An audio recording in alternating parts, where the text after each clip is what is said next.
শিশুদের কি ওসিডি হতে পারে? ওসিডি বা অবসেসিভ কম্পালসিভ ডিসঅর্ডার বা বাংলায় যাকে বলে সূচিবায়ু। উত্তর হচ্ছে হ্যাঁ, শিশুদের ওসিডি হতে পারে। এবং গবেষণায় দেখা গিয়েছে যে শিশুদের বয়স যখন 10 থেকে 12 বছর হয়, তাদের যদি পারিবারিকভাবে বা বংশগতভাবে তাদের মধ্যে সেই প্রিডিসপোজিশনটা থাকে, তাহলে 10 থেকে 12 বছরের মধ্যেই ওসিডির কিছু লক্ষণ তাদের মধ্যে দেখা দিতে পারে। কিন্তু একদম যদি বলি একদম সবচেয়ে সর্বনিম্ন বয়স কত, তাহলে দেখা যায় যে 7 বছর বয়স থেকে কোনো কোনো শিশুদের মধ্যে ওসিডির যে লক্ষণগুলা সেগুলো দেখা দিতে পারে বা শুরু হয়ে যেতে পারে সেই লক্ষণগুলা। আমরা বড়রা অনেক সময় আমাদের মনের যে ভাব বা মনের মধ্যে কি হচ্ছে, অস্থিরতা, উদ্বেগ, সেই যে অনুভূতি সেটি আমরা অনেক সময় বুঝতে পারি এবং প্রকাশ করতে পারি এবং সেটার কিছু আগাম কিছু অনুভূতি আমরা বুঝতে পারি।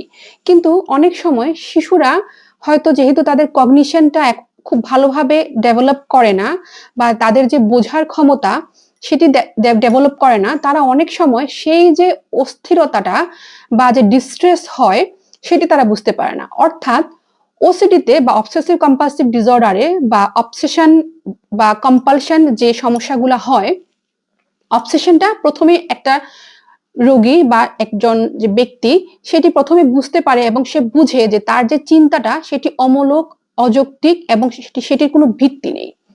সেই চিন্তাটা সে আগেই বুঝে এবং এই বুঝার পরেও সে কিছু কিছু কাজ করে ফেলে। সে জানে যে এই কাজগুলা বারবার করার কোনো যৌক্তিকতা তার মধ্যে নেই, তবুও সে সেই কাজগুলো বারবার করতে থাকে। তো সেটি হচ্ছে বড়দের মধ্যে তারা সেটা বুঝতে পারে, কিন্তু ছোট শিশুরা অনেক সময় তাদের মধ্যে যে ডিস্ট্রেস হয় বা যে চিন্তাটা হয় সেটি অনেক সময় তারা বুঝতে পারে না। এতে করে কি হয়, তাদের মধ্যে যে কম্পালশন অর্থাৎ যে চিন্তার ফলশ্রুতিতে যে কাজ করাটা সেটি তাদের মধ্যে অনেক সময় তারা সেই কাজগুলা করতে থাকে। তো অনেক সময় আমরা যখন শিশু কিশোরদের বা শিশুদের বিশেষ করে অবসেসিভ কম্পালসিভ ডিসঅর্ডার ডায়াগনোসিস করতে চাই, তখন আমাদের পিতামাতার কাছ থেকে ইতিহাস নেওয়াটা অনেক বেশি প্রয়োজন হয়ে পড়ে। আমরা তখন পিতামাতাদের জিজ্ঞেস করি যে আপনি কি আপনার সন্তানের মধ্যে এমন কোনো কিছু বুঝতে পারেন কিনা। বেশিরভাগ ক্ষেত্রে পিতামাতারাই আমাদের কাছে সন্তানদের নিয়ে আসেন তাদের কিছু আচরণ বা কিছু কার্যকলাপ পর্যবেক্ষণ করার পরে। আজকে আলোচনা করব সন্তানদের বা শিশুদের কিছু ওসিডি বা অবসেসিভ কম্পালসিভ ডিসঅর্ডারের কিছু বৈশিষ্ট্য বা কিছু লক্ষণ। সবচেয়ে কমন যে লক্ষণ, এটা আমরা সবাই জানি, বারবার হাত ধোয়ার প্রবণতা। অর্থাৎ সূচিবায়ু রোগে রোগীরা হাতে ময়লা না লাগা সত্ত্বেও বা হাতে ময়লা না থাকা সত্ত্বেও একটি নির্দিষ্ট সংখ্যক বারবার তাদের হাত ধুতে ইচ্ছা করে এবং তারা ধোয়। কিন্তু শিশুরা অনেক সময় এটি বুঝে উঠতে পারে না, তারা বুঝাতে পারে না যে তাদের হাতের ময়লাটা বা তাদের ডিস্ট্রেসটা কতটুকু। সেক্ষেত্রে তারা বারবার হাত ধুতে থাকে, বারবার বাথরুমে যায়, বাথরুমে গিয়ে অনেক সময় লাগায়, হ্যান্ড ওয়াশ অনেক বেশি ইউজ করে এবং সেটি ধীরে ধীরে পিতামাতা বা পরিবারের যে অন্য সদস্যরা তাদের কাছে সেটি ধরা পড়ে। সেটি হচ্ছে খুবই কমন একটি বৈশিষ্ট্য। তাছাড়া শিশু কিশোরদের মধ্যে বা শিশুদের মধ্যে আরেকটি কমন বৈশিষ্ট্য হচ্ছে বারবার ব্যাগের মধ্যে, স্কুল ব্যাগের মধ্যে বই খাতা বারবার চেক করা। অর্থাৎ সে জানে যে তার ব্যাগে বই বা খাতা ঢোকানো হয়ে গিয়েছে, পেন্সিল রাবার রাখা হয়ে গিয়েছে, কিন্তু সে বারবার চেক করে, সে বারবার দেখে যে তার ব্যাগে ঠিকভাবে বইগুলো রাখা হয়েছে কিনা। তৃতীয়, এটিও একটি কমন বৈশিষ্ট্য, লেখা বা পড়া, যখন একটি শিশু কোনো কিছু লিখে তখন সে বারবার সেটি চেক করে এবং ঠিক হওয়া সত্ত্বেও সে বারবার জিনিসটাকে বারবার মুছে খুব পারফেক্ট করার চেষ্টা করে। আমরা বলি পারফেকশনিজম। অর্থাৎ ওসিডির রোগী বা ওসিডির যে শিশুরা তারা অনেক সময় অনেক বেশি পারফেকশনিস্ট হয়। অর্থাৎ সে যে জিনিসটা বা যে অক্ষরটা বা যে শব্দটা বা যে নোটটা সে তার যেভাবে চাচ্ছে ওইভাবে না হওয়া পর্যন্ত সে বারবার সেটা মুছতে থাকে এবং রিরাইটিং করতে থাকে। অনেক সময় তাদের মধ্যে ম্যাজিক্যাল থিঙ্কিং গুলা দেখা যায়, অর্থাৎ তারা কোনো কিছু একটা ঘটনা বা কোনো কাজের সাথে তাদের একটি চিন্তাকে বা এর ফলশ্রুতিতে কি কনসিকুয়েন্স হতে পারে সেটাকে তারা কোরিলেট করে। যেমন আজকে যদি আমি 3 বার হাত না ধুই তাহলে আমার মায়ের সাথে কোনো ক্ষতি হতে পারে, এজন্য সে বারবার হাত ধুতে থাকে। স্মৃতি বিষয়ে সন্দেহ, অর্থাৎ দৈনন্দিন জীবনের কোনো কাজ বা কোনো ঘটনা সে করেছে কিন্তু সে তার পরিবারের সদস্য বা পিতা বা মাতাকে বারবার জিজ্ঞেস করে, আচ্ছা মা আমি কি এই কাজটা করেছি। সে বারবার জিজ্ঞেস করে এবং বারবার আশ্বস্ত হতে চায়। এটিও একটি অবসেসিভ কম্পালসিভ ডিসঅর্ডারের একটি লক্ষণ। অর্থাৎ এই জিনিসগুলো যদি ক্রমাগত হতে থাকে এবং দীর্ঘদিন হতে থাকে এবং এর প্রভাব হিসাবে তার জীবনে বা দৈনন্দিন জীবনে, ব্যক্তিগত জীবনে এর প্রভাব ফেলে, তাহলে সেটি আমরা অবসেসিভ কম্পালসিভ ডিসঅর্ডারের লক্ষণ হিসাবে ধরে নিব। অর্ডারিং, অর্থাৎ অনেক সময় অনেক শিশুদেরকে দেখবেন তারা যখন তাদের পড়ার টেবিলটাকে গুছিয়ে রাখে, একটি নির্দিষ্ট প্যাটার্নে যদি তারা গুছিয়ে না রাখে, তখন তারা খুব অস্বস্তি বোধ করে এবং বারবার তারা ওই বইগুলোকে একই প্যাটার্নে গুছিয়ে রাখার চেষ্টা করে।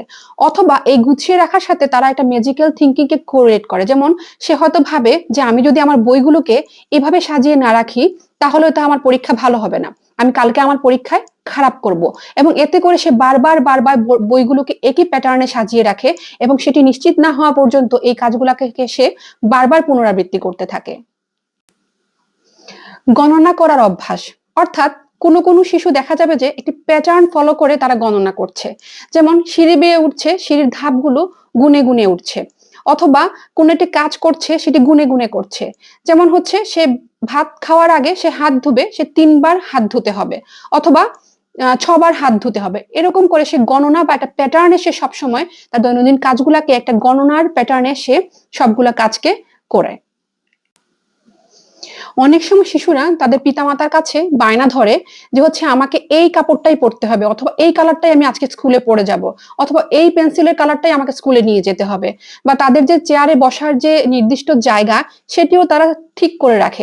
অথবা তারা যদি এটা করতে না পারে, দেখা যায় তাদের মধ্যে এক ধরনের অস্থিরতা বা অস্বস্তি তৈরি হতে থাকে, যেটা হয়তো তারা অনেক সময় প্রকাশ করতে পারে না, কিন্তু তাদের পিতামাতারা হয়তো এটা খেয়াল করে এবং তারা অনেক সময় পর্যবেক্ষণ করে আমাদের কাছে সেটি বলেন। আরেকটি হচ্ছে শরীরের গন্ধ বা পরিষ্কারের প্রতি অতিরিক্ত মনোযোগ। অর্থাৎ সে যে কাপড়টি পরেছে সেটি হয়তো খুবই পরিষ্কার পরিচ্ছন্ন, সে হয়তো সেদিন গোসলও করেছে, তার গায়ে কোনো গন্ধ নেই, কিন্তু সে তার ফ্যামিলি মেম্বার্স বা মাকে হয়তো বলবে যে দেখো আমার গায়ে গন্ধ করছে, বা আমার আমার জামাটি পরিষ্কার না, আমার কাপড়টি পরিষ্কার না। কিন্তু আদতে কিন্তু তার গায়ে কোনো গন্ধও করছে না, কিন্তু তার জামাটি অপরিষ্কারও না। এই জিনিসগুলো যদি ক্রমাগত হতে থাকে, তাহলে সেটি কিন্তু একটি ওসিডির লক্ষণ। সম্পর্ক নিয়ে অনেক বেশি চিন্তা করে। যেমন সে তার বাবা বা মাকে বারবার জিজ্ঞেস করে, আচ্ছা তুমি কি আমাকে ভালোবাসো, নাকি তুমি অন্য কাউকে বেশি পছন্দ করো, তুমি কি সত্যি আমাকে ভালোবাসো?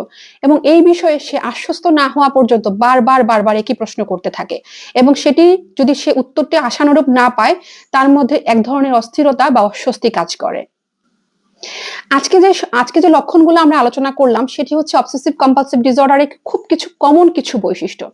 এছাড়াও আর অনেক অনেক বৈশিষ্ট্য অবসেসিভ কম্পালসিভ ডিসঅর্ডারে শিশুদের মধ্যে থাকতে পারে, যা হয়তো অনেক সময় শিশুরা প্রকাশ করতে পারে না, কিন্তু ধীরে ধীরে যখন তারা বড় হয় বা হচ্ছে আরো বয়স বাড়তে থাকে, তখন তারা সেটি বুঝতে পারে এবং তাদের মধ্যে সেই সমস্যাগুলো আস্তে আস্তে ধীরে ধীরে প্রকাশ পেতে থাকে।